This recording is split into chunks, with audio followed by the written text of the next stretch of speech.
All right, last component we're knocking out here is the switch component. So same process that we've been doing before. I'm going to go ahead and create a new switch.js, export default null,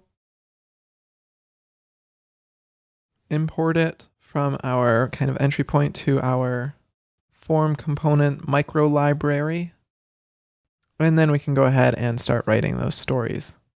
Same exact process as we've been using before. We've got stories of switch module dot add. Actually, we got to do that add decorator. So dot add decorator, buffer view.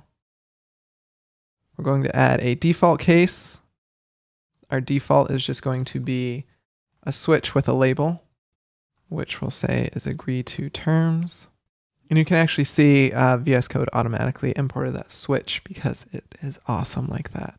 Okay, we'll also go ahead and add one more case with an error message. And I'm just going to do that one just to show that we're going to forward along various different props to it. So yeah, let's do this. So we've got a message. It's going to be, you must agree to the terms.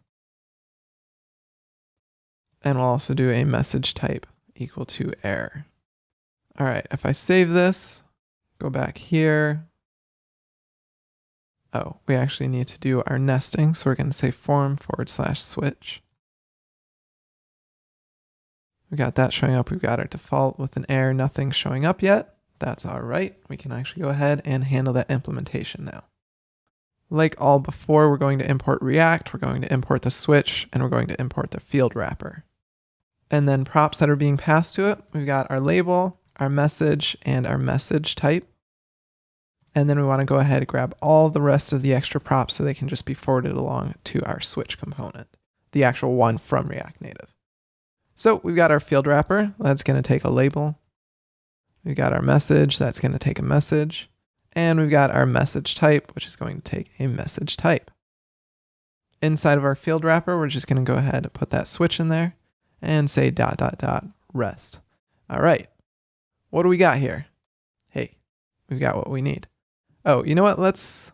So a switch actually takes a prop called onValueChange, and then you can pass a value to it. So let's just say, this is just a demo. I don't want to go too much into this. But we could just say value is that. So basically it's true. A switch is what's called a controlled prop or a controlled component. So you need to pass a prop to, or pass data via props, in this case value, to determine the state it should be in visually. So if value is true, it's going to be toggled to the right. If it's not, it's going to be basically stuck to the left. But we can see the functionalities there. And we are forwarding along props as expected. Let's go over to our with error. We can see everything's looking good. Just like the text input, the most work was kind of writing our story, writing our documentation / writing our test. And the actual component was really easy to build because of that component library that we've put together.